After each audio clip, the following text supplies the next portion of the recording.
ياسين عياري جاب جون مع منتخب السويد في منتخب تونس. الجون الاولاني والجون الخامس، فتعالى احكي لك قصه سريعه كده. ياسين عياري لعيب مواليد 2003، فهو صغير بيلعب في برايتون، وبيلعب وتدرج في جميع منتخبات السويد من تحت ال 17 سنه لحد ما لعب الفريق الاول، وجاب اول جون في المباراه قدام تونس، وهو من اب تونسي وام مغربيه. فلما جاب الجون ما رضاش يحتفل. تعودنا على القصه دي ان لما انا اجيب جون ما رضاش احتفل، ده لو انا جبت جون في فريقي القديم.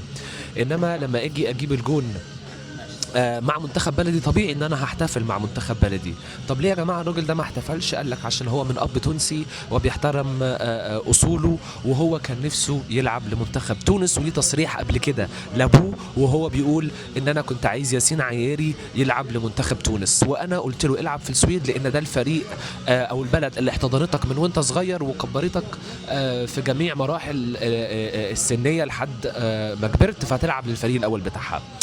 الفكره بقى هنا ان الجون الخامس ياسين عياري جابه وراح احتفل، ففين حبه لتونس وفين احترامه للاصول بتاعته؟ فانا عايز افهم ايه اللي حصل هنا.